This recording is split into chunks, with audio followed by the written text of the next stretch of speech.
Face front, true believers. Blue Dragon 5 here. And Jacob Weil. 10 years ago, Marvel's Daredevil stood above the rest and showed us the quality storytelling other shows were blind to. Now, with its official return, the burden falls to us to discern the truth by asking the question, will the new show measure up to the original? Join us as we start Discerning Daredevil, Born Again. Tonight's episode 2, Optics. Or more accurately, tonight's other episode. Well, that's true. That's these 2 episode premieres, folks. They're murder on, so sorry for the delay there, but yeah.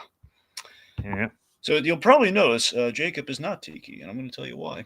So, folks, well, it's because we're just completely different people. Well, yes, Jacob, but the other reason why. Okay. So, yeah, folks, we're in kind of observance of Daredevil coming back and it being a big deal, but it's not 100% the same show that they had on Netflix, which is Discerning Daredevil was all about. We kind of wanted to reflect that in the way we approach the show. So it's kind of a fusion of Discerning Daredevil and Plus in Us. So we're gonna try to have a revolving panel this time around, and we're still going to have our segments. We're going to kind of break the conversation so we can get a flavor for the original podcast, which again, over 10 years.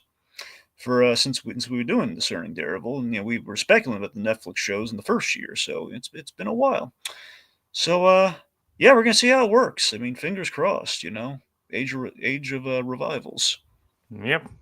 All right, so Jacob, before we get into the episode, overall, how do you feel about this episode? I guess in general the show, but also this episode. How do you feel about it? All right, so you mean like Born Again so far? Yes, Born Again so far, episodes 1 and 2. Yes. All right, so not counting like the entirety of the Netflix. I mean, okay, you can let's factor it in. How do you feel about Daredevil period and the new show? Well, obviously, I think all of you are aware of my feelings on the original Netflix show. It's probably like the best of the Netflix Marvel shows. I mean, considering how high of a bar, pun intended, that it's set. So I'm not gonna go into too much details on that, but we're all big fans of the original Netflix Daredevil, right, Dragon? You've even called it the best live action superhero show of all time. I still stand by it. Live action being the operative word there. Yes, live action being the operative word, but yes. I mean, I know what your favorite animated one is, but well, yeah, that's what I'm saying. So this is kind of, admittedly, this is kind of a live action equivalent to that, but yes. Yeah, well, there you go. So in either way, upon the the announcement and everything of it being Born Again, I was kind of intrigued going into see how obviously I kind of shared a concern a lot of people had. Will Disney Plus picking it up kind of reduce the intensity, the grittiness, the intent of all that? You know what I mean? Yeah, might have diluted it. Yeah, dilute it, make it less dark, gritty, and bloody and things like that. As this episode, as the previous episode and this one basically reveal, they kind of dissuaded people's fears by probably even being more so than the Netflix show in some cases. And I remember, Dragon, after I watched it, after I watched the opening, I even just messaged you, have you seen the beginning of the first episode yet? I really debated, I don't know if I want to respond because I'm still in the midst of it. I don't want to look away, but But you were I was after you said yes, I was just R.I.P. Foggy. Yep, I responded back, R.I.P. Foggy. Yep, because yes, folks, there will be spoilers, as you can probably tell. Yeah, I mean, if you've seen the previous episode of the stream that they just did, I'm pretty sure they probably mentioned the death of Foggy. Yeah. So, but yeah, that was obviously quite a shocker. I almost didn't want to continue because of almost didn't want to continue. You know what I mean? It has been the big deal breaker for the show right off the bat. Some people are really loving it. Some people are really that point that everyone's really sad about. Some people are sad to the point of being really upset with the show. I'm still giving it a shot, seeing how it goes. I think that's probably why they announced that they're having Eldon Henson return in the next season or something like that. Yeah, well, that's the thing. And again, like folks, again, we're gonna have flashbacks. Don't worry about it. He's going to still be a part of the show. It's It's just like if he's going to be in the present or not is in question. that is so yeah. In the comics, and now mind you, I really don't think they're doing this here, but in the comics, Foggy did they did fake his death once. Now, mind you, again, I don't think it wouldn't behoove Matt Murdock given that response and like throwing Bullseye off a roof. I don't think he's in on like a gag there. Yeah, so yeah. The first episode was definitely quite an interesting way to pick up where things left off. Mm-hmm. It's like where with Matt literally throwing Bullseye off a roof, and then Wilson becoming mayor. Yep. So yeah, quite an interesting way. This episode kind of continues that trend. We have less the superhero Matt and more the lawyer Matt in this one. And I kind of really enjoy the kind of take, like, it is kind of harkening back to the original where we get like almost half and half, you know what I mean? Mm-hmm. And of course we get a lot of Wilson, Kingpin continuing his ventures as mayor, like probably doing the only way he knows how. If he's not trying to kill someone, he's blackmailing them. So old habits die hard for the Kingpin. Oh yeah. So who knows if he's trying to change or if he's just reverting to his old ways? We'll see. Yeah. So I was again. I'm still very dialed. And episode 1 was like, oh my god, this is like this is like 7 years worth of wait. I was really happy with episode 1, and 2 is still building a good track, man. I'm still very locked in on 2. I think people are a lot of an unfair comparison, like basically comparing like episodes 1 and 2 to season 1. Episode 1 and 2, and of course that's unfair because you have Cutman, and that was like, plus it's the first time you fall in love. It's like, it's not, come on, of course it's not going to measure up to Cutman. Nothing can measure up to Cutman. What are you, nuts? But again, this is a really good, it's a good plot episode that does definitely ends really big and definitely makes you, oh my god, I have to know what happens next. So that's pretty successful in my book. Yeah, and unlike the Netflix show, you can't just watch it all at once. Yeah, that was the other advantage Netflix show had. But yeah, you could just watch all 13 episodes at once. Yeah. And this one, you have to wait weekly. Yep. So yeah, that's going to be a bit of torture, isn't it, Dragon? Oh yeah. Did Netflix spoil us or did they ruin us? I don't know. Like they made us want answers immediately, but I mean, heck, that's how TV was for many years. Right? Yep. So we'll see.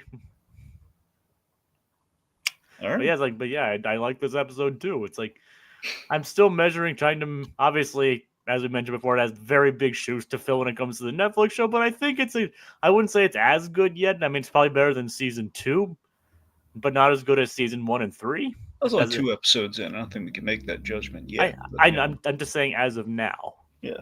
If my comparison makes sense, because 1 and 3, I mean, are like the gold bar. Well, at the end of the day, 1 still is the best. The 3 is like right up there with 1, though.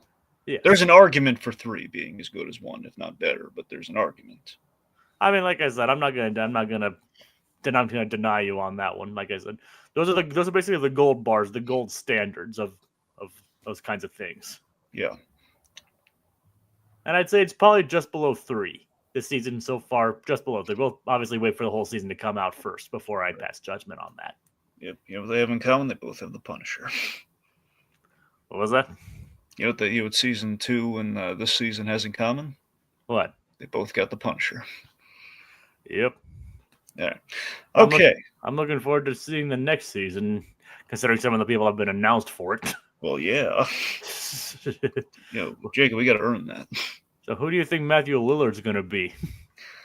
Well, that's a good question. I think I've seen some people throw out the Sin Eater, but I don't think so. You know who I want him to be? I would love Matthew Lillard to be Stiltman. God, I would love him to be Stiltman. You know, the show could legitimize Stoltman. That's what I'm saying. I think that'd be the way to do it because Lillard, he can be that. He's been like comedic in dramas, so I mean, there's still like there's a fine line there. I think he could do it. Yeah, and this show is dipping into some more super villains and all that. So, Yep. All right. Okay. all right. So, is it time for the Yeah. plot? Time for the plot. The plot. Okay. Here's what happens. So Mayor Fisk begins his first 100 days in office. Matt Murdock defends Hector Ayala. Ayala, who accidentally, basically accidentally gets seemingly an undercover cop killed, stopping a crime. Fisk pacifies an unruly police commissioner, while Matt Murdock learns that Hector is secretly White Tiger and has to save his key witness from a pair of dirty cops. Rather violently, I must say. And that's the episode. Yep, that's the plot. Yeah. Okay. And not to mention Wilson and Vanessa go into couples therapy. Yes, they do. Which obviously is part of the plot. Oh, yeah. Okay, so let's break down some arcs here. So basically, what we're going to do here is going to talk about kind of our character progression. Yeah. On kind of our key characters that we've kind of gotten to know so far. The first one we always like to start with, Matt Murdock. And so Matt's got a girlfriend. Yes, he did. Well, he always has a girlfriend. Look at him; he's gorgeous. Yes, seriously, the dater of the Marvel universe. That is, Kevin Smith that was always a big draw for Kevin Smith with Daredevil. He always loved that he actually got around. Yeah, he's like, well, what do you expect? He's a lawyer too. Yep. So yeah, this episode is very much so. Matt's obviously he went through a lot in the first episode. He's a the one shot battle against Bullseye. Yep, the oneer. Yep. So thematically, as I kind of noted, as I noted in episode one, is that we're very much paralleling Daredevil and Kingpin as we are wont to do in the show, which is when the show's at its best when we're able to parallel them for a season.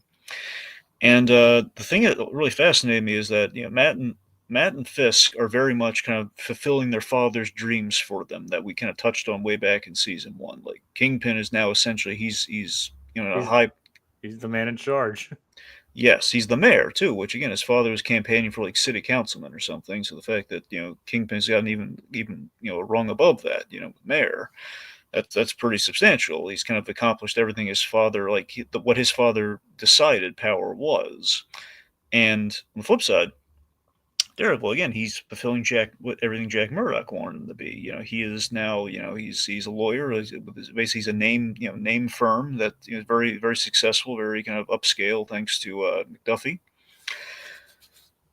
And he's basically retired from being Daredevil. So this is pretty much everything that Jack Murdock wanted for him as well. I also noted that so Matt, this episode, he's kind of fated to be immersed in the world of vigilantes, despite swearing off them after the death of Foggy. And my favorite detail in that is a subtle detail I mentioned before too, is that he carries the little funeral card, Foggy's funeral card with him, which is it tugs at the heartstrings. But in addition to that, I love to think of it as it is his reminder to hang up the costumes. Foggy's whole thing. A lot of people are upset about Foggy, the death of Foggy. As again, we're all upset about it, but in terms of the reason, a reason people shouldn't be angry at it, I guess, is that again, character wise, it just would have been kind of rinse and repeat if we just kept doing Nelson and Murdoch. Just not there's anything wrong with that. Not that I dislike Nelson and Murdoch, but I think I could see why we might want to shake things up and do some of the other stuff Daredevil has done in the comics, like with him teaming up with McDuffie. Murdoch but more so, McDuffie, but more so, just the fact that to get him to square off the costume, Foggy's whole imperative was that he wanted him to not put that thing on for his own safety and everything. He wanted him to kind of again do what his father wanted for him and everything. So it's the fact that we're basically our premise is Matt, if he put that he carries that card with him as a reminder why he can't put on that costume. So that's why he's carrying that card. Because if he puts that suit on in his mind, he'll be dishonoring his friend, which is going to be really interesting when eventually he's probably going to put on that costume again. And with all that, he gets embroiled in a case with another vigilante, White Tiger. Yes, so this is classic Daredevil stuff to a T, where Matt Murdock's taking on the hard case, but not only a hard case, a superhero hard case, which in the comics he would do often. Yeah, in this case, seemingly corrupt cops. Yeah, so he takes on Hector pro bono, seeing that he's dealing with and what he ends up dealing with here is that you have a defendant who is being labeled a cop killer, which is always the stigma of the cop killer. When obviously the circumstances were a lot more gray than any basically the kind of the police mentality in combination. Again, there's loyalty and there's also kind of some blind allegiance at times, and either way, he's in trouble. Oh, And yeah. and then of course he learns on top of that it's a vigilantism case, which complicates things even further, and is probably going to put him in the crosshairs of Wilson Fisk should that get out. And someone else's crosshairs potentially as well. Yes, Literal crosshairs. Oh yeah. So this is forcing Matt to confront his basically it's forcing Matt to confront the pointed feelings he has, or pointy horned feelings he has about himself, his past actions as Daredevil and how we feel. Maybe they get a sense that Matt very much he channeled his grief in a way, just like stuffing it down, and he's done that before. And I like to think he's processing. Again, here's the thing: in Daredevil season 3, there was this moment where Foggy said, Matt doesn't kill because if he does, it's the Catholic in him. He won't be able to forgive himself, and he'll withdraw from us because of the circumstances with Bullseye, which I love, by the way. The fact that Bullseye didn't die, but he still went there, and he's going to be haunted by that. Now, and Bullseye and the Kingpin both know that he went there, and they're going to lord that over his head, and they're going to love doing that. So that's fantastic storytelling in my book, regardless. Yeah. With that, because there was a little because he didn't die. Again, Matt did try to make things work with Karen. He didn't completely withdraw. So I had a sense he's processing things better, but he's still he has a lot of rage. In this episode, as we get to the ending of it later on, there's a lot there's a lot of inner rage that he's dealing with, and the Kingpin called him out on this last episode, saying, the whole the bottled up rage, and the rage, of course, is what led Fisk to kill his father. So he understands that rage, and he's always channeled that rage into vigilantism. Without that outlet is bubbling up in him in maybe some unhealthy ways. Yes, and not to mention basically everything else involving this case too. I had a point. Where was I going to go with this point? Sorry. Oh, probably come up later too. Yeah, I see what you're talking about though. Matt, it does kind of explain Matt's unhealthy obsession with unhealthy obsession. Because I remember he also did say he believes in retribution. Yes. If he has no healthy outlet for retribution, what's going to happen? Yeah, it's the devil within. Yep, and again, he reluctantly unleashes it, and potentially, again, the episode ends in a really interesting way without getting into the specifics yet. He kind of, any way you slice it, depending on what exactly happens at the end. It ends with him letting out a feral scream, basically. Exactly, with the feral scream and everything. He's basically proving Kingpin's point, and he hates it. He hates that he unleashed the vigilantism he was trying to quail, but also the fact that he went there and possibly doing he might have gone too far. It's the editing makes it unclear, and I love that. And but it also makes it clear that he was doing it in self-defense. Exactly, which again is going to be a really interesting kind of thing for him to traverse. But again, more on that later. Let's talk about White Tiger. Let's talk about Hector Ayala. Yeah, Hector Ayala is kind of an interesting case because it's kind of at first it kind of seems like he does point out Daredevil's gone, everyone's missing Daredevil, so basically he's trying to pick up Daredevil's slack. Like this guy was always somewhat inspired by Daredevil because we saw him like helping a bodega out like in the footage at Josie's bar. So he was like in the infancy, just kind of doing his part. But now a lot of the burden falls to him since Daredevil is basically hung it up. So he's he's very much he's still a rookie vigilante, but he's very much committed to it. Yes, but we don't exactly know all the details, and there's some grayer details that we're not seeing when it comes to White Tiger either. Yeah. So who knows? Especially with regards to his wife as well. Yes. So so basically, it is kind of an exploration of like someone else like trying to pick up the slack.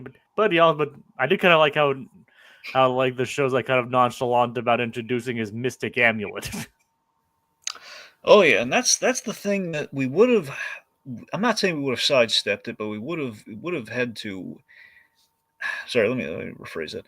Post Defenders, Daredevil doesn't question it, which I like. I like in terms of like accepting the continuity and everything that's happened, plus in the era of like a post Spider Man and everything. Daredevil, he knows that this kind of stuff's out there. Doctor Strange is not a mystery. Yeah, You know, yeah.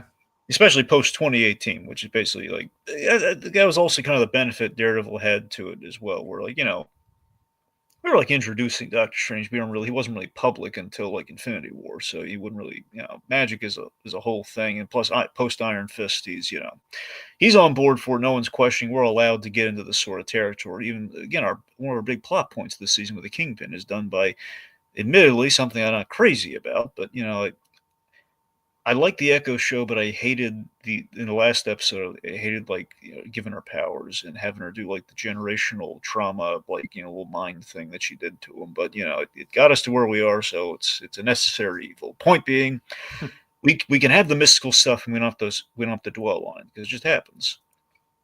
It's part of the accepted universe that Daredevil is a part of. So and then that would be reflected in the legal community as well, which is great.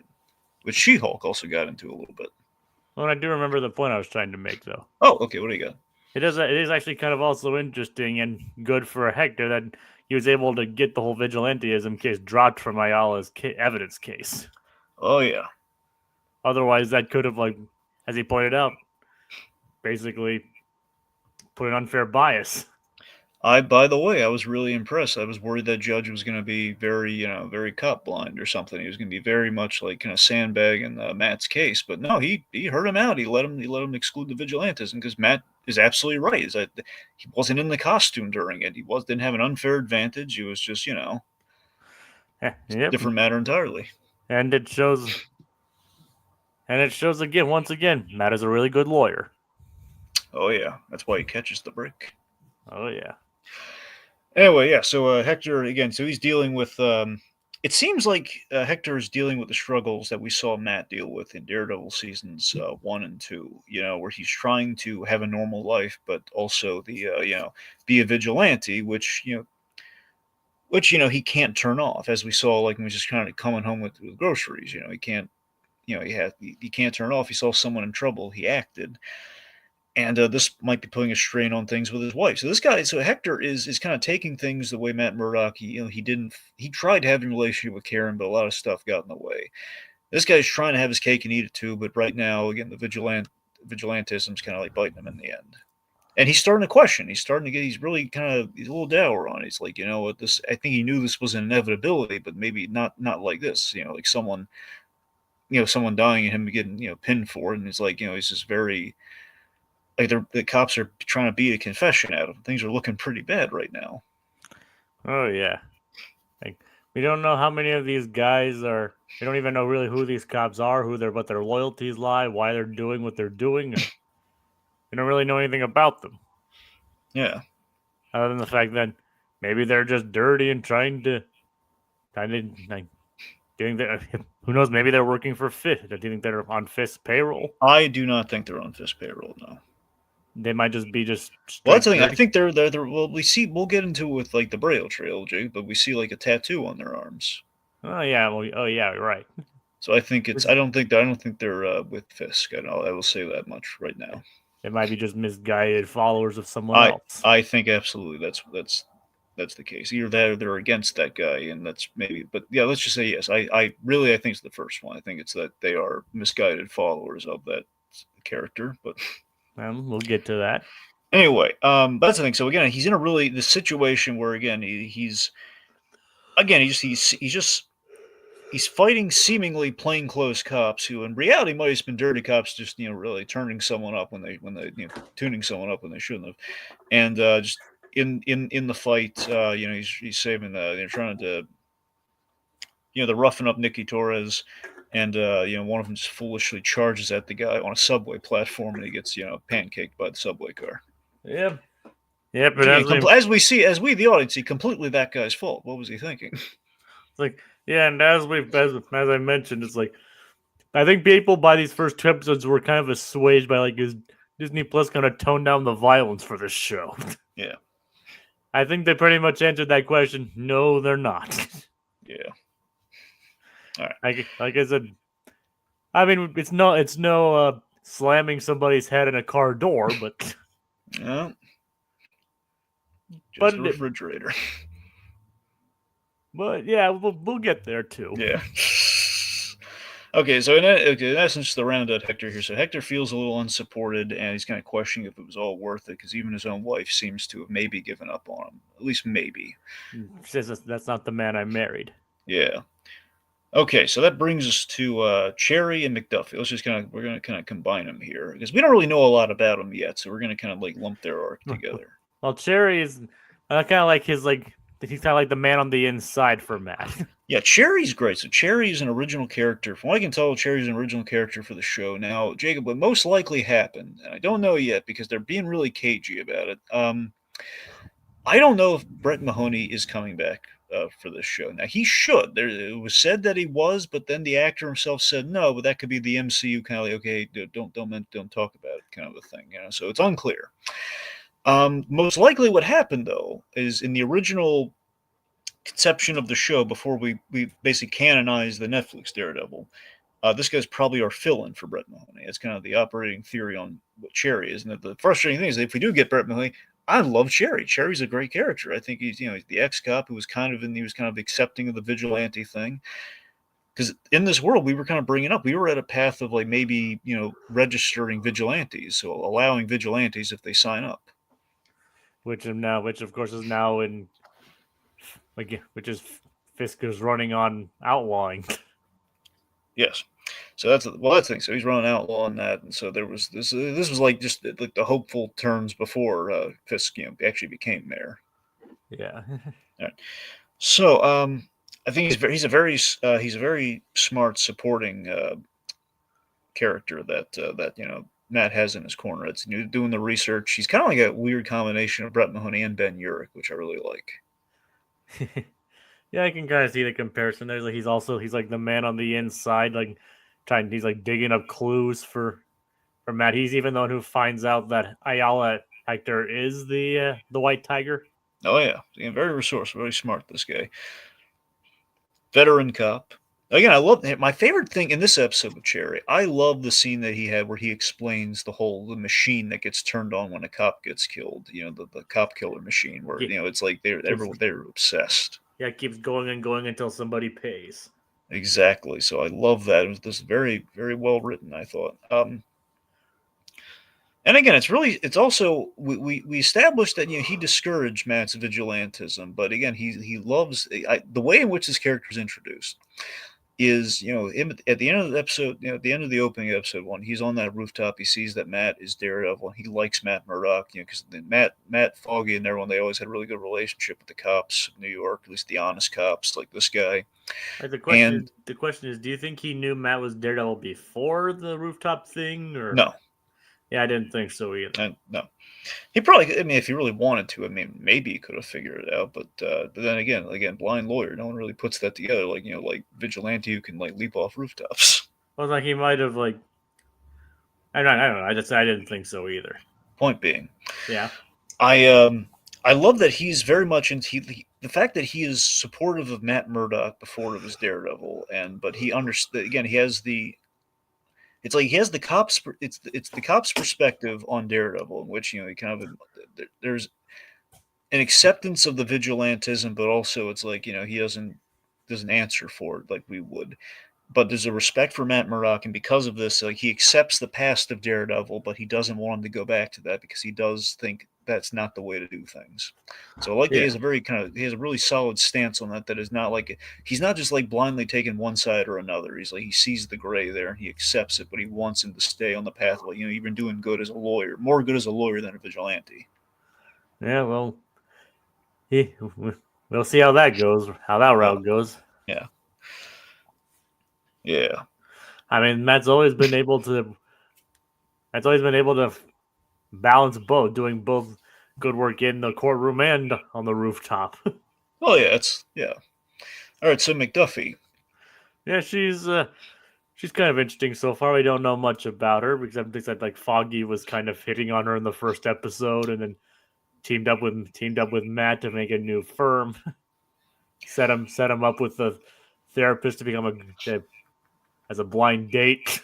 Yeah, so McDuffie, I mean, McDuffie's cool, but we haven't fleshed her out yet. She honestly McDuffie has the uphill battle because essentially, so in the comics she was a really good Daredevil supporting character, and so far nothing wrong with her. So I like her. We were just kind of she was just kind of thrown at us, and the fact that everyone's pointed views on the lack of Foggy and Karen, which again, Karen's going to be back. Foggy also eventually will be back, probably in flashback. Again, we already went over this, but the fact is, the lack of Foggy and Karen is going to be a target on her backs. Is that everyone's going to be like, really, we replaced Foggy and Karen with McDuffie? So I really hope we have some really good stuff saved for her so people can kind of shut up about that, so we can just like, hey man, McDuffie's got potential.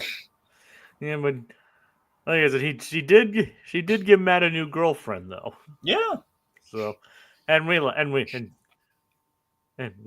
Heather. Do you like Heather? So far, yeah, I like Heather. Yeah, yeah, she's a pretty good match for Matt. I'm not gonna lie. To be fair, he has a lot of charisma with the ladies, so I don't know how much of that's him and just we just but that's the thing. So Heather actually Huh. she's a reworking from the comics, so she is from the comics, but we're let me do it this way. From what I understand, she was more of just kind of like the girlfriend of the week in the comics. Not girlfriend of the week, but let's just say she was girlfriend of the week who kind of clung around, and Matt was kind of sick of her. Huh. Essentially, where it was like she wasn't like she was very she's very kind of like it sound from the sounds of it. I don't remember a lot of Heather Glenn. Heather Glenn was very much lip service. She's actually a cameo in the Ben Affleck Daredevil movie. Well, it seems like they're taking an effort to flesh her out here. So, Yeah, that's the thing. Like, it wasn't a lot to her in the comic. She was just very much like the girlfriend they was like didn't really never had time for, and was now she we've. still a therapist in that one? Well, that's the thing. I don't think she was a therapist at all. That was the thing. I think we've really taken another turn with her. Like, let's give her something that's actually kind of helpful to the plot. That's good then.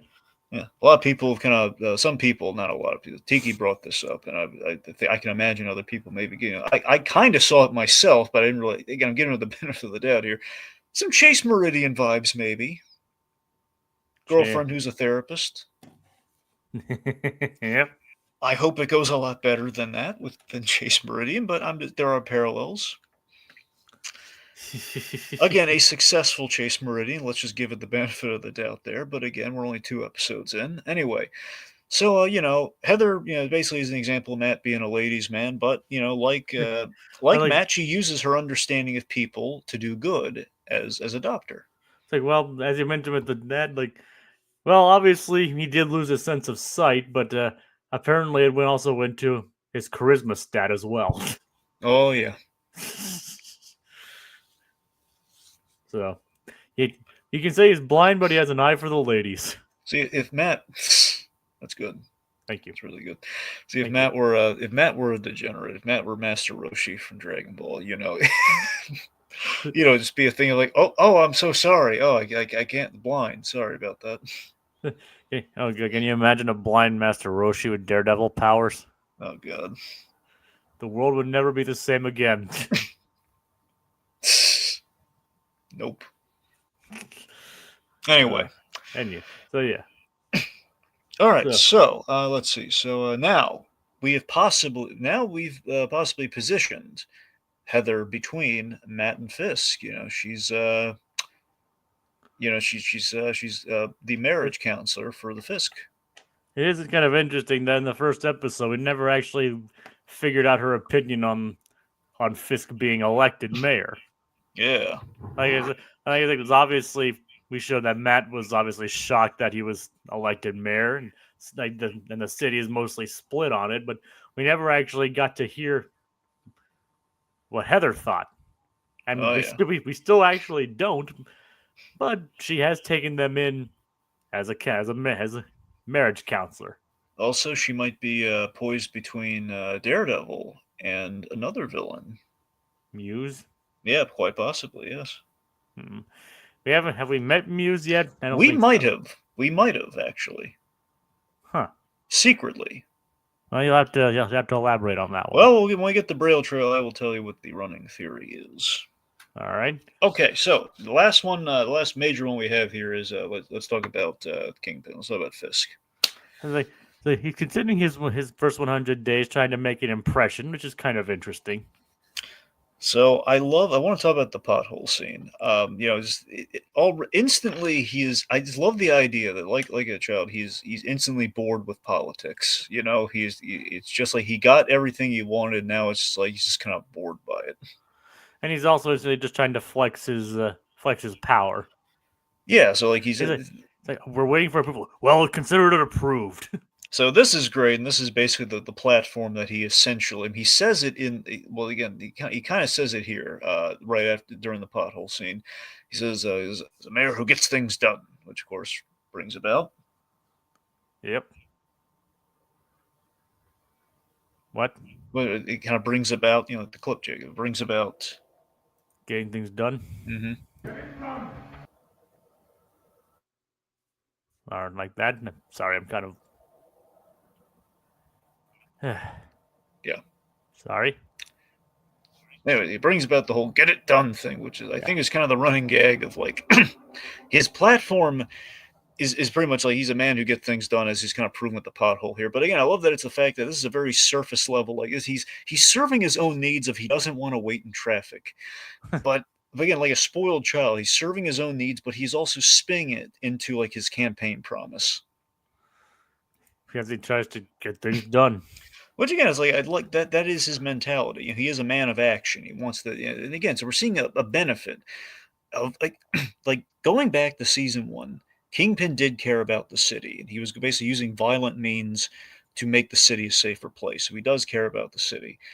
And again, you have to question how genuine he is about what he's doing here. And honestly, my read on it so far is that Kingpin, he had an eye opening experience in Echo, but he didn't quite get the message of it.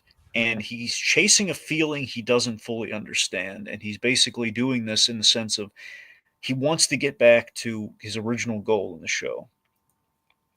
And he's trying to do it above board, and he's just and I think it's a thing of like he doesn't know. I don't think he quite knows why he's doing this, but it just feels like something he was compelled to do. Like he wants to be a good person. Again, the classic Marvel thing. He wants the Marvel villain thing.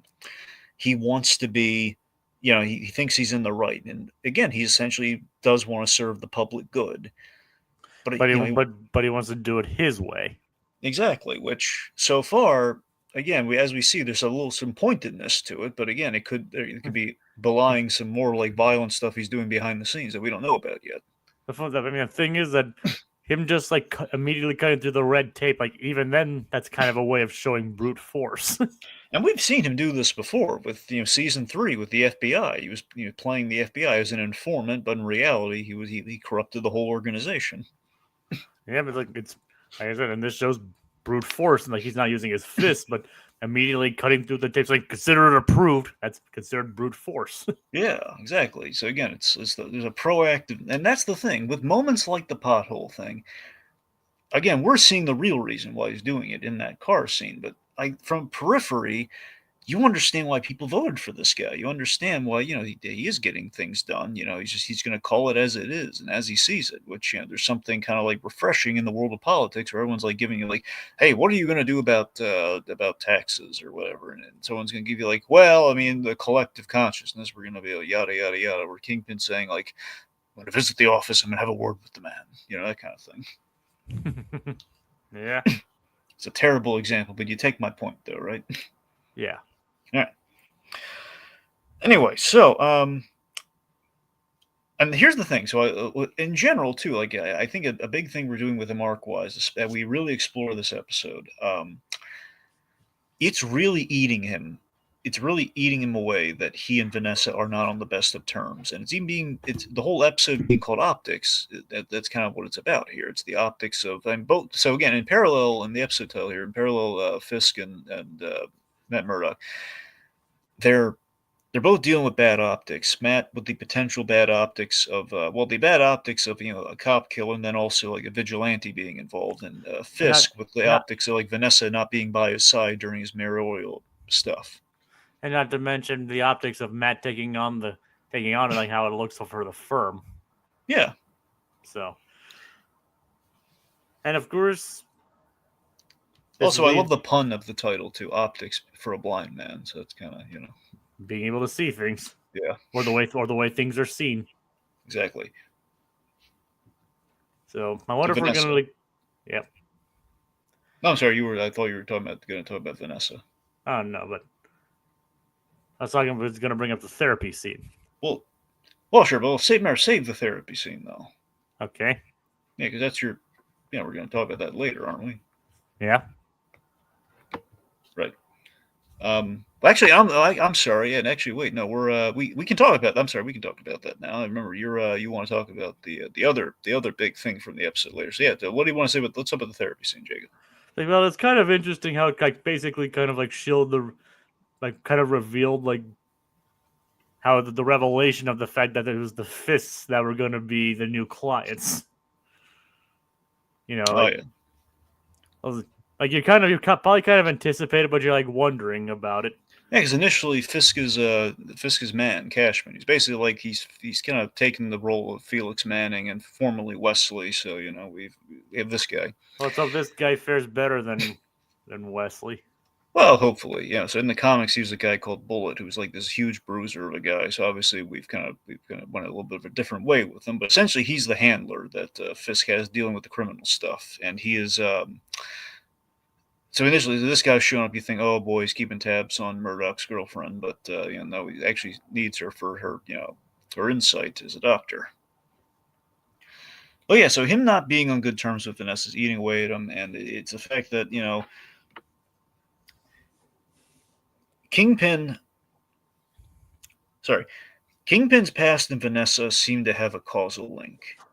Again, so on one hand, he's achieved his father's dreams, and we have a really nice moment in the episode that addresses this with LaGuardia desk. Remember, he has like the old mayor's desk, for like LaGuardia Airport. That guy. My father didn't look up to many people. Actually, nobody except LaGuardia.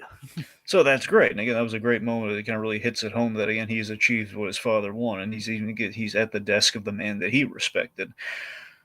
But he's left with like the past trauma that that he's in a sense of like if in achieving this he's kind of left with that past trauma that he's kind of conquered right now again through the whole Echo Vision BS. But let's not dwell on that.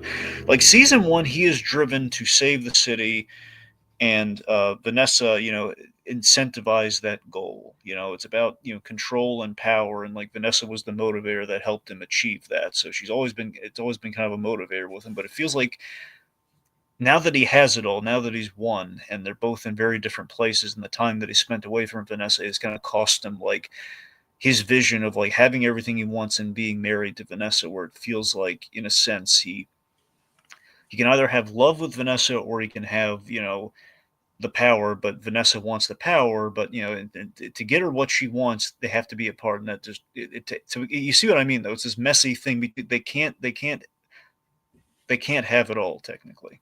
Yeah, I know. Yeah, so I always love that it's so Vanessa broke his heart last episode. She told him that she had an affair, and this devastates him. And I think it leads to a lot of these petty moves for him, like the petty moves as mayor, like the pothole, and like the Philly cheesesteak, which we'll get to. And it's like showing his power, basically. Again, it's the exercising control and power. She's attracted to power. Yeah. And it's the fact that at the end of the day, Fisk doesn't like, when Fisk is told about, like the optics with Vanessa not being there, not looking good. Like Fisk, he doesn't care about the numbers, but it's a reminder of that without Vanessa, what's the point? If like I have everything I want, she has everything she wants, but without her, what is the point? Like we're married, and we love each other, but we're not the unit that we once were. And it's just again, I think what we're building. So Tiki kind of brought this up in the first episode Mm. is that it seems that separating them might have been a bad decision.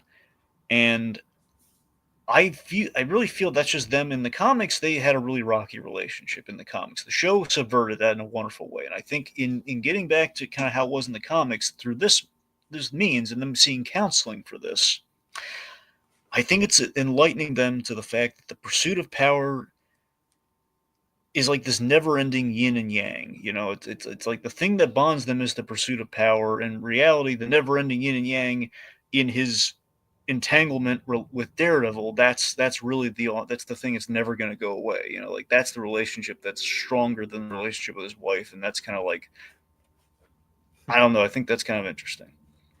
It is really interesting, and like obviously Vanessa's like having difficulties with the whole relationship with Fisk and all that. You know what I mean? Like, Yeah, I don't know what I'm trying to say here, but but obviously the fact that they're even going to therapy proves that they're trying that they're willing to work things out with each other. he says, why are you in therapy? She starts off the session asking, "What do you guys want out of therapy?" Which is what any therapist would ask, and she's saying she doesn't really know why she's there, and Vanessa makes the point that she basically harkening back to season 2 where she hated being controlled and kept away from him, and that was the thing in season 3. She wanted to be, well, sorry, this happened in season 3. She wanted to be included, and that's why now she's kind of queen pin right now, which is it's the loophole in the whole deal he made with Daredevil, which I think is brilliant. So, and like he even did try to step in when she was asked the question. If you noticed, Exactly, and that's the problem right there. Where again, it's the control and everything. But again, I don't think he's intentionally doing it, which is really because again, I feel he's still head over heels for Vanessa. He loves her and he wants to make her happy, but he's always wanted a separation in terms of keeping her away from the violence and the crime. And there's always a question of in Daredevil season 3, when she was let in, did that was that something he wanted? Because you could sense some regret in letting her into the world, but it was a question of is that because of he fears for her safety, which the whole Bullseye fight confirms, or is it the fact that he wanted a relationship on his terms where he could have the woman of his dreams be successful and have her, you know, outside of the violence? Like he could have the separation between church and state, or business and work life and home life. business and pleasure. Yeah, business and pleasure, I guess. Sorry. But you see what I mean, though. That's kind of the that might fundamentally be what the issue is, where the relationship might have been built on. Like he even said to her on their wedding day, I fear that I want to marry you because I like the way I look in your eyes. which is romantic. Yeah. So I don't know. I think it's really interesting. But now, mind you, I'm reserving judgment. I don't have a problem with it either way because I like that we're acknowledging there's problems here. I just hope they can stick the landing, which I have no reason to doubt at this point. That they're going to stick the landing on. They're going to see there's some marital issues here. I have a theory when we get to the Braille Trail as to what a big event within this that might happen. Yeah, I mean, honestly, right now, I'd say Matt needs therapy too. Oh yeah. Well, indeed he does, but he does have they do share the same therapist. there's that link. Yep, and again, yet again, Daredevil and Kingpin's dynamic kind of kind of intruding upon the Vanessa Kingpin thing. And there is the question though. Like, here's a question though. I don't know how true how that this is real, and if what I'm trying to say is I don't know if there's like any rule against being your own significant other's therapist. No, well, I think in an I think official capacity, yes, there's a rule against it. it's at least frowned upon. Yeah, It's not. It's ill. It's not advised to do that. It might technically be okay, but then you have the fine line of like if it is a therapist or is it just like being in an open relationship, like an open, honest relationship. Because I know like doctors are not allowed to operate on their own family members. Yeah, they're not allowed to date their patients either. Yeah, Yeah, therapists. I mean, I mean, like I said, so that's gonna be an issue. So she could not. So technically, Matt could not see her as a therapist that's true. unless they broke up. Yeah. which I'm honestly no, I'm honestly on the fence on whether I want that to happen or not. Because I like Well, yeah, and he's got a lot of options. That Matt Murdock. he does. I like Heather, but Karen Page. Yep. I mean, look, you got Karen. Technically, in the comics, mind you, he dated McDuffie. They had a relate. They didn't stay again. They were friends, and then it worked up to a relationship, and then there was a breakup. That's essentially how it went in the comics. So I mean, it's And on the then, table. Given how he gets around, it is possible. Not saying they're hmm. going to do that. They don't have to do that, but because they are friends first and foremost. Even after they break up, they're on good terms. Yeah. So does she ever in the comics? Does she ever find out he's Daredevil? Well, it's kind of yes and no. Yes. Okay, so long story short, in the comics, yes, she found out, and they were really good. They were a good couple and everything at that point when that happened. Uh, but a lot of people found out that he was Daredevil. And what happened was, I forget if it was Devil's Reign or not. Or, point being, the Kingpin Mare story. I don't know if it was in that story or not, or something leading, like a prelude leading up to that story. The Kingpin used the Purple Man's children to make everyone forget that Matt Murdock was Daredevil. What he needs is the "I'm not Daredevil" shirt. I know. Yep. That he now need that is a realistic question though. If we might go there. like they need to bring that into the show. If people find out, it's like just wear the shirt that says "I'm not Daredevil." Right now, there are the two big questions are we going to do the I'm not Daredevil thing with him? And I guess right now the question is, where are we on Matt potentially killing people? hmm. Which again, let's put a pin in it. Well, We're Dragon, almost. to answer one of your questions, if the show can canonize the Thanos copter, I think this can canonize I'm not Daredevil. Oh yeah. Okay, and so as to answer your other question, he came dangerously close, and he might be pushed to the edge this season. oh yeah, But much like Bullseye was. he might, and so who knows? He might make an exception to his "Thou shalt not kill" rule. Oh yeah. All right. Okay. So last thing. Okay, so Kingpin. Um, So that's the thing. So he wants to be on top. He doesn't want any violence to happen without his say so, which means no vigilante. So that's kind of where we're at in the whole anti-vigilante policy. And we're going to shout out certain examples that he gives later on. Let's get to the blinding moment of awesome, which I think in tribute to Franklin Foggy Nelson, we should say. Blind Matt Murdock. Yeah. Okay, so let me see. We usually do these in the order in which they happen, so I think I should go first because yours is like the end of the episode, right? Yep. All right. Okay, so let's talk about the Philly cheesesteak scene with Gallows. Yep. The blackmail scene. Yes. So Commissioner Gallo is played by Michael Gaston, by the way, great actor. He was in the Leftovers. He's top. He's a character actor. You've seen him all over the place in one way or another. He's pretty much been in all the procedurals. This guy's good. All right. So he's called.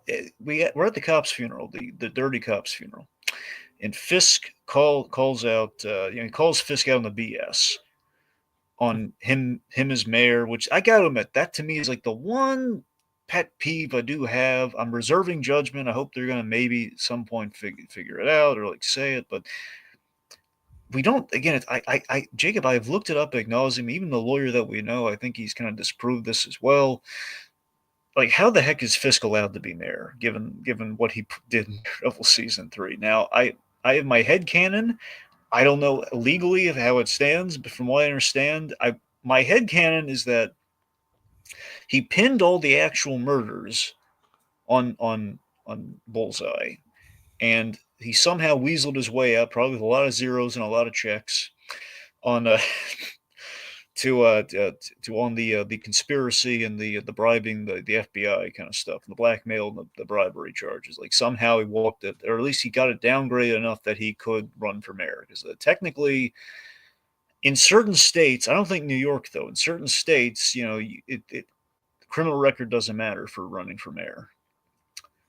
However, that's not New York, so I don't know if that's how New York deals with that. I don't know. Anyway, the point being, that's the one pet peeve I have in that. I don't have any issues with episode 1, but it's the fact that we still haven't said like how he's able to run for mayor, at least not yet. So again, fingers crossed. Regardless, You can even talk up comic book.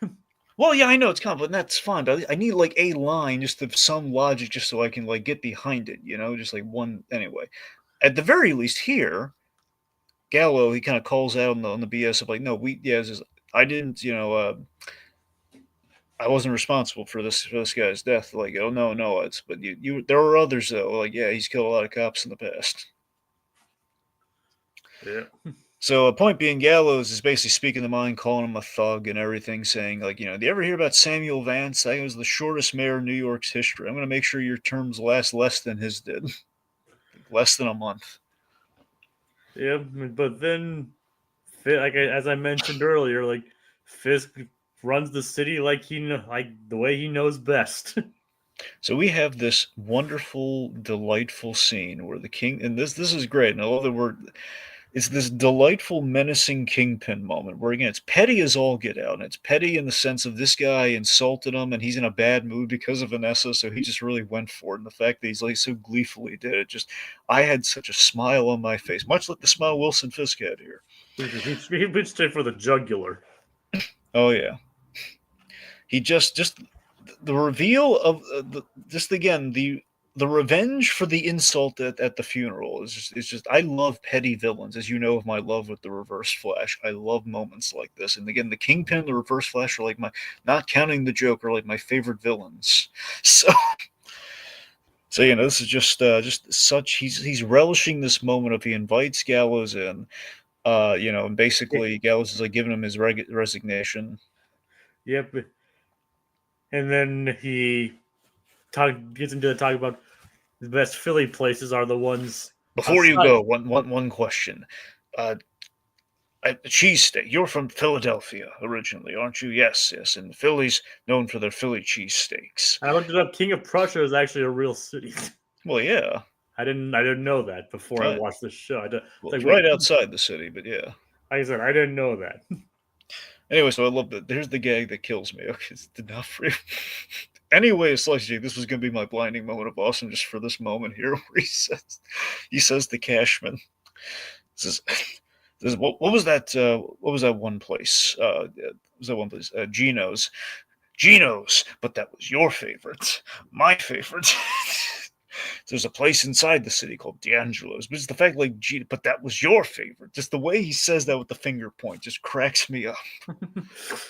But then he lifts up the paper, trying to show the place of the name of the place, only there to conveniently be a photo underneath it of presumably his love child, like a secret love child he has that probably would destroy his marriage and stuff, and also maybe it's the threat that we know where your secret family is.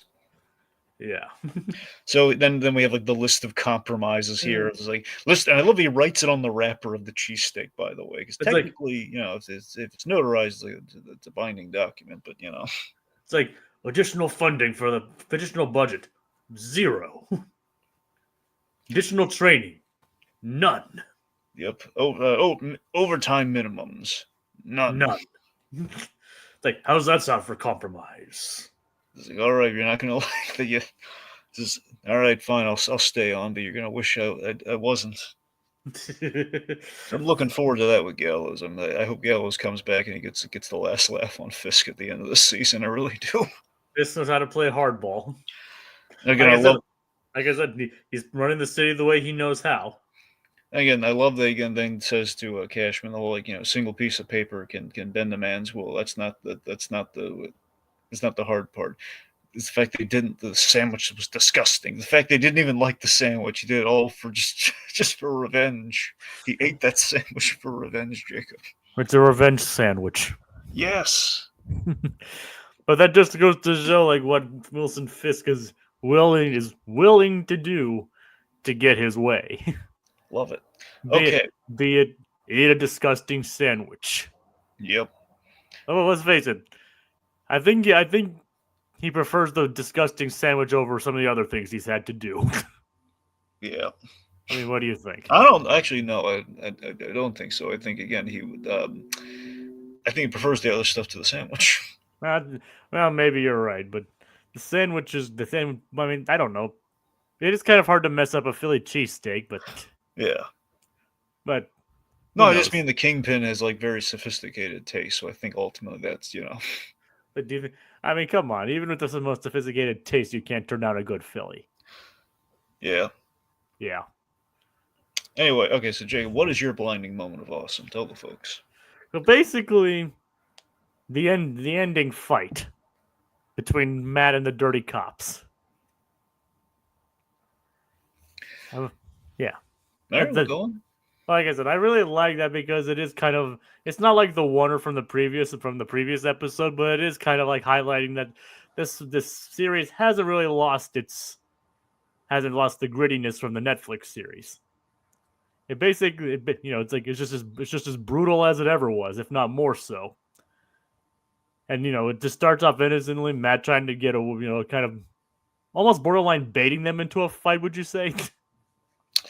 Well, I mean, again, right now he's expecting to be dirty but not stupid. Like again, completely stupid would be like, okay, we're going to kill the lawyer. Where they could, I think the way he was expecting this scene to play out, first and foremost, he wanted to save, Nicky Torres from getting killed, which again, Is there anything you'd like to say before we step out? I was like, when did you like to step out? Right? what? I thought, remember Winter Soldier? Oh, that's right. I thought you were before. No, before we go on. Does anyone want to get off? I want to get off. Yeah, that's when we get off the elevator. Yeah, I know, but I'm just saying. I don't know. I thought the one was like, we would like to step out. Yeah, but yeah, I don't think he's necessarily baiting them. He is being really smart alecky. Matt Murdock lives for this story because he knows these guys are dirty cops, and he's kind of figured that at this point. He's figured out the moment he heard like, okay, they're heading to go kill the key witness. He made sure that the key witness was safe, and then he basically kind of put them in their place, just saying, look, I love the ID, the guys, but blind. And he did not. He expected maybe to take a beating, which that much I think he was hoping it wouldn't. He shoved around a little, and they were just going to like interrogate him maybe a little roughly, given that he's heard these guys are dirty, obviously. But I still think he didn't. Again, he was begging them not to pull that gun because he doesn't want to have to do this. He doesn't want to have to fight back. He'll take the beating, but them going as far as to try and kill him, that's where it's like, oh no, he doesn't want that to happen. So that's not him looking for a fight. Maybe subconscious. Well, I think physically he's been wanting to fight, and he has all that rage in him. He finally has an outlet. Yeah, he finally has an outlet. So I think Hey, physiologically he has he kind of like subconsciously he has that ready, but he didn't want this fight though. You could say it's the devil on his shoulder. Oh yeah. But it is such a brutal, like, oh god, when he's like slamming them into the wall, even into the fridge, leaving like blood splatters. Just the fact that, and the great thing about fighting a blind man, they're so unprepared. Like when he grabs the gun, and then it breaks the guy's arm with the gun. I mean, it's like, and again to emphasize like how much more brutal it is. Like when you see the arm break, you actually see blood come out of the elbow. Yep, and the bone. Yeah. I said, you never saw that kind of thing in the Netflix show. Yep. Now, this begs the question, Jacob. So again, when these guys hit the ground, and the way it's intentionally so, we abruptly end the episode. When that one guy gets flipped, the guy that hit the fridge, our main corrupt cop, the one who was down at the subway, he's the guy. We slam against the fridge, and even the blood smear on the fridge, I love, by the way. So, he is then flipped. Yep. He straight up dented the old fridge. Yep. By slamming the guy into him, leaving a blood stain. Yep. I was like, well, that guy's gonna come home to a bloody apartment. Matt will have to send him the cleaning bill. Or like he'll have to send Matt the cleaning bill. Oh yeah. Anyway, so then Matt flips that guy onto the floor. You hear a bone crack. Now, Could be the I ribs. tell what? But do you think it's the ribs or was it the back? No, that's the thing. It is like you see he hits it head first, and then you hear the snap. And here's the thing: I'm gobsmacked watching that because I'm wondering, oh my god, those guys really. I mean, look, obviously, we have knockouts, but we don't see the eyes, so we don't know for sure. But I'm worried they might be dead. I'm genuinely worried they might be dead. And he said the way he yells at the end of the episode, you could read it one of two ways. You could read it as, again, that's just the prime. Again, he kind of gave, he kind of, again, he kind of gave into his primal instincts, like Fisk, like said, it's hard to contend with knowing that this kind of thing would happen to him. That he basically kind of he kind of broke his promise a little bit to Foggy. Or he's even more upset because not only that, he crossed the line on instinct and accidentally killed these guys. I'm gonna guess it's probably closer to the first one. I hope I want it to be the first one. I'm just saying, look, the other one's gonna be interesting because that's the fascinating thing with Daredevil is technically this has always been going off the Daredevil movie. Okay, in the Daredevil movie, he did kill a guy. And he was brutal. And it does beg the question if Daredevil is held to, in the comics, was held to the same standard as a Batman, for example. Where the show, very pointedly, he doesn't kill. He goes very brutal to people. He's on the precipice of killing occasionally. He's throwing people out of, like, windows, but he knew there was a trash can underneath. Like a dumpster underneath. But it is a question, though, like, like not Born Again, but like in the Death of Elektra comic, which we reference in the top of this season, when he gets revenge on Bullseye, he and Bullseye fight, and he's basically holding Bullseye's arm, and he intentionally drops him. Yeah. Bullseye lives, mind you, but that was how Bullseye broke his spine in the first place. But Daredevil dropped him off fighting him after Elektra, he dropped him off the thing, and he. Not a rooftop, but basically dropped him off a cable wire, and basically he broke his back. Oof. So that's where they got. That's what they're referencing with the Bullseye fall there. So I mean, that was him kind of trying to kill, at least letting them die. So, and there might have been other cases in the comics, but that's why I keep trying to look it up, like if he ever has intentionally, like he did kill somebody in the comics, but he was like under the control of somebody. So I don't know. It does beg the question, like, having crossed that line, knowing he's going to be interacting with the Punisher. I mean, I don't know. It's a very abrupt, intentional cut to me. I think it's left to make you wonder, but I'm hoping episode 3, like, we see these guys wake up or something. And speaking of which, that's a good transition. We saw one of the guys with a Punisher skull tattoo on his wrist. Yes, so this is so we've had kind of. The funny thing is, Matt probably doesn't. Do you think Matt knew it was there, or if he touched the guy's wrist, he would know it was there because he can feel the ink indentation in the guy's skin. All right, but that's the thing. Unless he actually touched his wrist, I don't think he did. But at least right now, I don't think he knows. Anyway, so yeah, either they work for the Punisher, or they're misguided followers of the Punisher's ideology. So we've had some in real life parallels to the show here. The main takeaway, and I want to be clear, I mentioned this in the first one, we kept it very non-political, but the businessman elected into office, a New York businessman elected into office, it's a real life parallel. I'm not saying it's like we're saying anything about it, but an iconic, the idea of like somebody who was, has a reputation, who's being elected in office, and is, people, again, people rallying behind him, specifically, like because they kind of there's a charisma they find with this person. Basically, how Fisk gets elected mayor. That's one parallel that we've even had in Daredevil season 3 a little bit. The whole Kingpin is staying at the presidential hotel. I mean, rather, it's a little intentional, a little bit. But again, not overwhelmingly so, not like a direct, like we're not trying to say anything about it, just kind of some parallels, just Kingpin being as rich and powerful as he is and being a businessman. More importantly, though, this is the more direct correlation.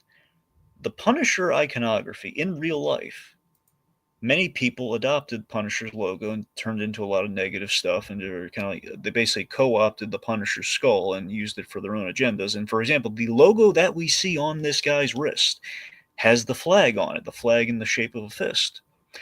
People have done that all the time. They've done like the Punisher logo or like the American flag mixture with the Punisher logo, and they've done bad things, citing the Punisher as like, we love the Punisher, but they're missing the point of the character when they do that. So I love that we're doing that in the show. I think that's great. And like literally, Jacob, in the comics, in response to this, they changed his logo. All right. Really? And when did they change it to? Well, that's the thing. They changed it to, and I don't know if they changed it. I think they've changed it back since because they realized, like, okay, well, we can't take the man's logo away from him because some idiots in real life. But the point is, in the comics for a while, in response to this, they gave him like the Punisher was kind of more in line with the hand or something, and basically had like kind of a more of like an Oni kind of like it was like a Japanese looking skull design. So it had like spikes and stuff on it. Like I can't really spikes is not the right word, but it had like like an Oni looking Japanese design to the skull, so it looked far less like the iconic skull, which has then been co-opted. Now, mind you, with the Punisher, and I think the reason they've kind of backpedaled on that is that the same thing happened with Captain America's logo. So some people have just taken the Cap shield and done stuff, but clearly we have the Cap shield. So, all right. Anyway. But it's still, though, just Jake, giving credence to your point, though, it does feel like, we're going to have people, misinterpreting basically people doing stuff in the name of the Punisher, and maybe like the cops overall are kind of anti-vigilante, but it seems like we're going to have some that are very pro-vigilante, and this is very much in line with like something, another Frank Miller story, the Sons of Batman from Dark Knight Returns. It seems like we're going to be doing that with Punisher. Basically, you have people who completely misunderstand the point of Batman.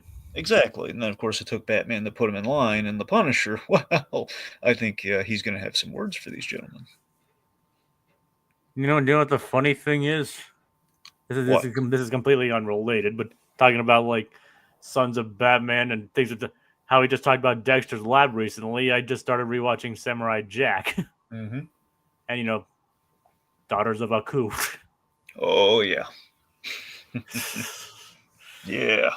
So yeah, I mean, I'm only in season 1 so far, but this is I think this is a really good call, because that's what in exploring vigilantism you kind of want to address stuff like they have copycats and followers, and like what does it say about Law and Order?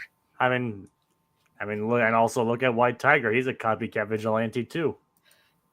To a degree, I mean, he's got his own story, but it's the fact that he's picking up Daredevil slack, so he's very much filling the vigilante role. Yeah, so there's some copycats all over the place, it looks like. Speaking of which, I do love the Kingpin's giving his big speech at the top there, and he's shouting at vigilantes, including men wearing gun-toting maniacs with skulls on their chests, and a man dressed like a spider. Yeah, but I was like, oh, Spider-Man. Yeah.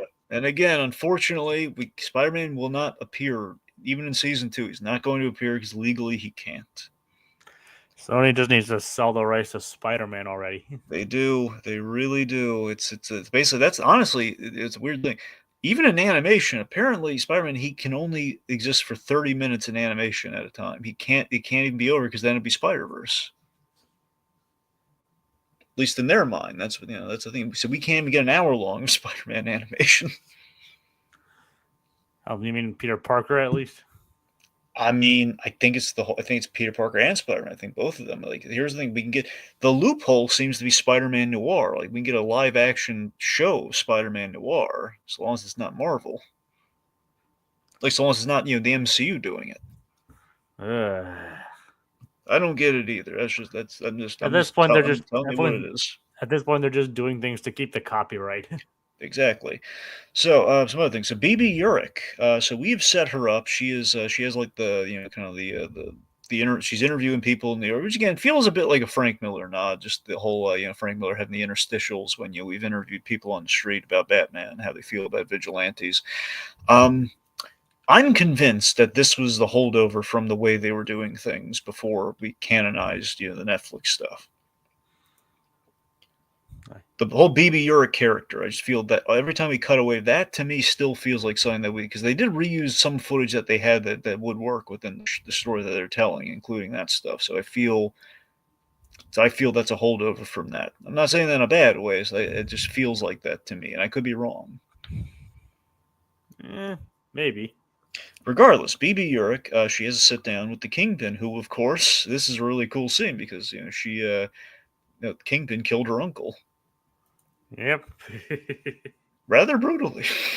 Yeah, that's true. Yeah. So hopefully there's something that's going to come from that. And I love that Kingpin's not underestimating her because maybe underestimated Ben Uric. Like she's used to being underestimated. Yeah. Basically- Daniel. Yeah, go on. I was going to say also Daniel Blake. We've kind of set him up as maybe a new mentor relationship for the Kingpin, where he's this guy's kind of hanging around him, and he kind of looks up to the Kingpin. That's probably going to bite him in the end, like it did Bullseye. Gandolfini, right? Yeah, Michael Gandolfini. Nice. Yep. All right, and so you're talking about. So are we done with this one, or? Oh no, it's just a few others of shout. This is where we kind of shout out the Easter eggs and the references and stuff. Let's see. So a young man is seeking Dr. Glenn's help. Yep. That young man might be important. He may or may not be Muse. Is this part of the Braille Trail? Yeah. All right. Let me, because I. Yeah, all of that was. But you didn't tell me to switch. You didn't tell me. We ran out of blinding moments. I think that would be a signal that we would transition to the next segment. Well, all right. Don't. Anyway, the point being, all the stuff you just heard, let's just call it Braille Trail, is retroactively the Braille Trail. Well, usually you have a lead into these things. Well, I thought you led me in. All right. Anyway. Okay, so point being, all that the Spider-Man name drop, the allusions to the Punisher symbol. I mean, you transitioned us the whole Punisher logo. I was talking about that was still part of the moment of awesome. Did you have more you wanted to say on the ending of the episode? No, because I just feel like I trailed off on you there. If that's what you were getting at, it wasn't. But let's just move on. Okay. So anyway, so the young man seeking Dr. Glenn's help might be important. He might be Muse. In the first episode, we had the graffiti artist who, and presumably, might be Muse as well. So that's the thing. It seems like we've been sneaking him in there again, assuming this kid is him. I'm just saying we gave this kid some focus. It does make me think, maybe it's not a random looky. That might be important. That might be him. We'll definitely find out who Muse. When do you think we're going to see Muse? Well, that's the thing. It feels like, if I'm a betting man, I'm going to say, okay, so we have 9 episodes for this first season. We've done 2 episodes so far. I think the Punisher's coming up because of the tattoo. So it feels like we're going to do the Punisher, and then we would do Muse. That's where I'm leaning. So it feels like Muse is like a back half of the season sort of thing. It feels like we got to establish Muse while Daredevil's dealing with White Tiger and the Punisher. Well, they haven't confirmed any of the names of the upcoming episodes yet. Well, actually, I think they might have. Well, I'm looking at the wiki. They're also considered TBA. Well, I know that's the thing though. That's what the wiki says. But I saw one of those. I don't know how genuine this are, but because Invincible had one of these too. It's Invincible though. I could have sworn I saw Daredevil have like the thing. Invincible had like all the premiere dates in the episodes listed. Daredevil had something similar. And I don't know how official that is or not, but I saw something. But regardless, the episode titles seemed pretty on the money, and I think the first 2 were there, but then they would have always had the first 2 because that's what the premiere was. I don't know. But right here, overall, we don't truly know what the next episodes are, so yeah. Yeah, but as it turns out, 5 and 6 are coming out on the same day. So that's what I'm saying. That sounds like that one thing I was talking about might have been true then, because it said 5 and 6 were coming out on the same day there as well. So we're gonna do another double up on that day, I guess. Looks well. I mean, to be fair, we're doing the double up because it's the premiere. We could actually possibly do that on like a Wednesday, Thursday kind of thing. But let's not inside baseball right now. But yeah, so we have that coming up. So yeah, I'm thinking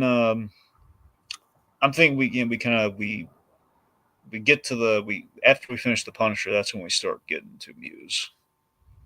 All right. All right, let's see. Okay, so White Tiger. He's we have the lore of White Tiger, in which he is powered by a magic amulet. Yeah. He's the original White Tiger. Is a mantle that gets kind of passed down. He has a niece who takes on the mantle. Angela. Well, there's also Angela Del Toro. That's someone else. I forget the name of the girl, but we have like, cause I remember her from Ultimate Spider-Man, so that's the other White Tiger. A lot of people like, she's kind of like the Kate Bishop Hawkeye to a degree. Huh. Honestly, I think she's usurped the original White Tiger. I think more people know her than they know this guy. But yeah. Yep, we tributed the actor, by the way, in White Tiger, who unfortunately passed away. He won't be in season 2. Aw. Sadly, but not by choice, but sadly, Obviously, I heard about it. Like, especially, I mean, obviously, I kind of figured that out when it's an in loving memory. Yeah. D.A. Hochberg, he is in this. He was Matt Murdock's rival in court, so he is the guy kind of going up against him in the case. The Hawk. Yep, the Hawk. He wasn't in the Netflix show, right? No. This guy. That's what I'm saying. We're trying to. It feels the vibe overall feels like we're trying to do, and I think it's a good vibe. This is absolutely what I would do. What I would want to do. You want to do the stuff that we weren't able to do in Netflix, which again, the costume that we saw, Bullseye in costume, and we're doing stuff like some of the Mark Waid stuff with Daredevil. Feels right. And it does. All right, let's see. Her Heather's book, "Live Without Fear," that is a nod to "Man Without Fear." Well, yeah, I kind of figured that much. Yeah. I mean, that part's kind of an obvious one. Well, yeah, it was just kind of a cute book title gag, but it is. Anyway, so last one. This is important. Okay. Yeah.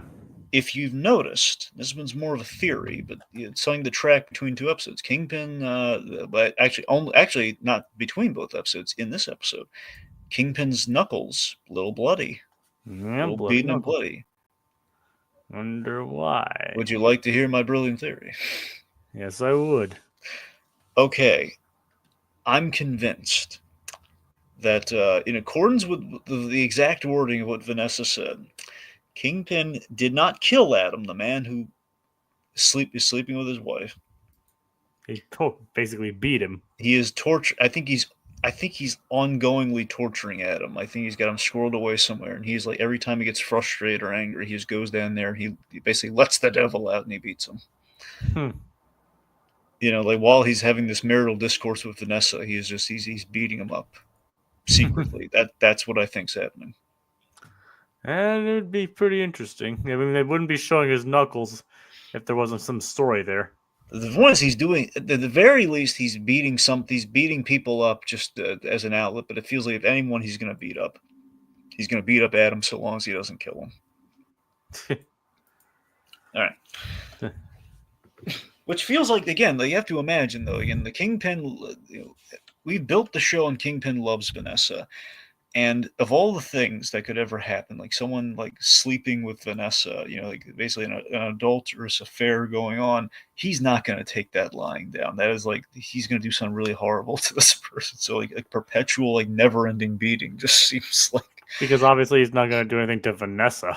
Well, of course not. No. Yeah. Anyway. Yeah, so that's about it. I mean, is there any other little Easter eggs or references you can think of, or any little bits you want to mention real quick? None that I can think of right now. All right, well, that'll about do it for us. So I'm gonna close this out. All right. Yeah. That's all for now. Until the next daring installment of Discerning Daredevil, Born Again.